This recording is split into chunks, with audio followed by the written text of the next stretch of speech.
మరి పొద్దుగల ఏ సమయం నుంచి సాయంత్రం ఏ సమయం దాకా ఉంటుంది ఈ గుడి?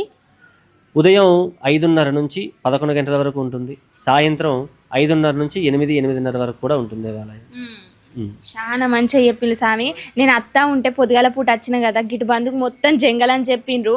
నెమలీలు కూడా ఉంటాయట కదా, ఎప్పుడైనా కనబడ్డాయా మీకు? ఉదయం పూట ఎటువంటి సమయంలో ప్రతి మంగళవారం ఉత్తి రోజులు ఎలా ఉన్నా మంగళవారం రోజున మాత్రం స్వామివారికి అభిషేకం మొదలు పెట్టడం, అక్కడ నెమలి పక్క నుంచి అరుపు వినిపించడం జరుగుతుంటుంది. ఇక్కడ ప్రత్యక్ష సాక్షులు కూడా చాలా మంది ఉన్నారు.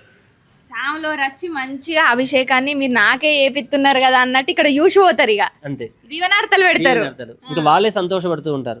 అలాగే ఎటువంటి ఇది ఉన్నా కూడా ఇక్కడ కోరికలు, మనిషికి కోరికలకు అంతూ ఆశ ఉండదు. ఎన్ని ఉన్నా సరే ఒకటి తీరిన తర్వాత ఇంకో కోరిక వస్తుంది. కానీ ధర్మబద్ధమైన కోరిక అది. ఇప్పుడు ఎవరైనా సరే ఎటువంటి మనకి అసలు సంతానమే లేదు, సంతానం కావాలి, అది ధర్మబద్ధం అంటే ధర్మానికి ఉన్నటువంటి కోరిక. ఆ కోరిక తీర్చుకోవడం కోసం ఎవరైనా సరే గణపతికి కానీ సుబ్రహ్మణ్య స్వామికి కానీ 42 రోజుల పాటు ప్రదక్షిణాలు చేసి ఆ స్వామివారికి పూజలు చేసుకున్నట్లయితే కనుక ఖచ్చితంగా వారి సంతానం కలుగుతుంది. అటు కలిగిన వాళ్ళు కూడా ఇక్కడ ఉన్నారు, సంతానం అలా కలిగిన వాళ్ళు కూడాను.